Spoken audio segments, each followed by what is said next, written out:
et bienvenue sur le plateau du Hub Live au cœur du village de l'innovation de l'événement Data and AI for Business 2023 proposé par le Hub Institute. Et nous sommes cette fois-ci avec Samuel Thomas. Bonjour. Bonjour. Vous êtes senior manager dédié à l'innovation et la performance des organisations chez IBM Consulting. Oui. Et alors là, on va parler process mining. Là, vous sortez tout juste d'une plénière avec Carrefour sur le sujet. Alors pourquoi on parle de process mining aujourd'hui ? Alors pourquoi on en parle ? Tout simplement parce qu'aujourd'hui, le process mining, c'est une des solutions phares pour permettre de superviser et d'avoir un véritable scan des process métiers, qu'ils soient transverses ou verticaux. Et ça apporte une puissance en termes d'information pour créer des programmes de transformation pour les entreprises qu'on n'avait pas jusqu'alors. Hein. Et donc on parle d'un marché qui est en pleine croissance, avec des leaders comme Celonis, qui, à titre d'exemple, sont devenus l'entreprise à avoir levé le plus de fonds de l'histoire du logiciel et à atteindre des levées atteignant le milliard d'euros en cumulé. Donc voilà, ça buzz un petit peu et ça transforme. Ça pose un peu le sujet, on va dire.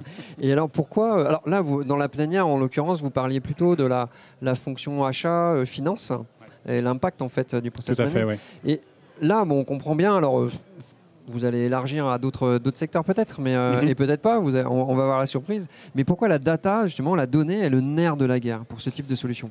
Alors pour vulgariser un petit peu le concept, aujourd'hui, exploiter la donnée comme vous le faites dans une solution de process mining, c'est avoir la capacité de pouvoir recréer visuellement un process métier sous les yeux et donc de se rendre compte aussi visuellement comment travaillent vos opérationnels, comment une équipe est managée, quelles performances elle obtient quand elle exécute ses opérations dans le day-to-day. Et ça veut dire tout simplement avoir des modèles de données qui ne sont pas juste là pour faire joli, mais qui apportent véritablement de la valeur, des insights, comme on l'appelle. Et encore une fois, si la data, c'est la matière première de ce type de solution, ça veut dire que, inévitablement, vous devez avoir de la donnée qui soit de qualité, qui soit déjà un peu porteuse de sens, c'est-à-dire qu'on a déjà une vision sur comment on l'exploite dans l'entreprise, et surtout qu'elle soit disponible. Et une fois que ces premières conditions sont remplies, ce qui présage déjà d'une certaine maturité des entreprises, vient ensuite l'exploitation de logiciels performants pour pouvoir permettre d'agir sur ces dites données. Et alors, c'est très clair, merci beaucoup. Et c'est vrai que la question de la maturité va changer beaucoup de choses quand même. Enfin, absolument. Un des paramètres en tout cas. On a évidemment, on connaît le très médiatisé ChatGPT. C'est même auprès du grand public maintenant. C'est quelque chose de très connu et de plus en plus utilisé aussi dans les entreprises. L'intelligence artificielle a un énorme impact sur les usages en règle générale et en matière de process mining aussi. Alors, c'est le sujet du moment, on va dire du présent et de l'avenir. Juste pour m'expliquer un petit peu, si je reprends quelques éléments du témoignage qu'on a fait avec Carrefour, on est dans une situation de déploiement à l'échelle globale. On a 7 pays, on a trois process métiers qui permettent de balayer de bout en bout un scan complet de tous les process achats et de leurs pendants financiers, ce qui est important. Mais la valeur de ces informations, pour l'obtenir, il faut absolument que vos opérationnels soient embarqués. Donc vous avez besoin d'une expérience utilisateur et vous avez besoin que ces opérationnels utilisent la solution, qu'ils se sentent investis, qu'ils créent de la valeur par l'usage.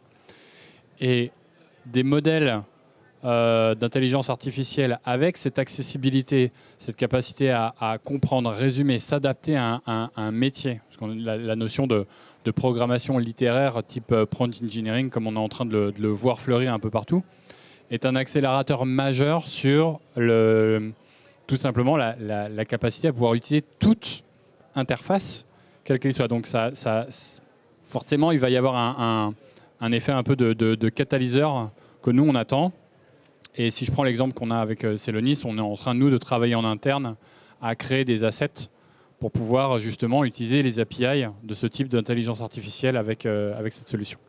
Et alors peut-être une Dernière question, c'est sur Oui. l'aspect réglementation. Vous avez un avis là-dessus? Est-ce qu'il faut réglementer durement? Est-ce que c'est possible d'ailleurs? Est-ce que c'est un non-sens de vouloir réglementer quelque chose d'aussi mouvant, par exemple, enfin, un mouvement d'innovation permanente et de foisonnement comme ce qu'on vit en ce moment? C'est quoi votre avis là-dessus? Alors, bien évidemment, je n'ai pas la réponse à la question parce qu'il est trop tôt. Et non, bien sûr. Mon avis se forge une conviction petit à petit, comme tous les acteurs du marché. Le constat, c'est quoi? C'est que on a toujours un décalage entre la régulation et on va dire l'innovation. Ce décalage grandit au fur et à mesure que cette innovation est accessible par le public, pas uniquement par les professionnels, mais par le public, et c'est ce qui est en train d'arriver. Ouais. Donc, répondre à des problématiques de régulation, de transparence, finalement de confiance, c'est un peu les grands sujets de réflexion qu'aujourd'hui, nous, avec IBM Consulting, avec lesquels on travaille énormément, parce qu'on avait déjà eu cette vision-là au moment où on avait déployé Watson. Là, il y a un coup de pied dans la fourmilière en termes d'accessibilité qui est général, mais aussi de ces problématiques associées. Donc, on profitera pour en reparler un peu plus tard dans nos propres événements. Oui, notamment Think, qui est... Oui, tout à fait. Voilà, où il y a des annonces qui vont être faites. Alors, on ne va pas dire maintenant, mais... Des annonces sur le sujet, voilà, ouais, qui sont très structurantes, effectivement, sur notre capacité à pouvoir accompagner l'écosystème de nos partenaires et nos clients sur le sujet. D'accord. Effectivement. Bah, merci beaucoup, Samuel Thomas. Merci pour l'interview, Flash. Bah, avec plaisir, c'était très intéressant. Et quant à nous, chers internautes, retrouvons-nous ici même sur le plateau du Hub Live, en direct sur LinkedIn au fil de ces 2 jours Data et AI for Business 2023. À tout de suite et à bientôt. Merci.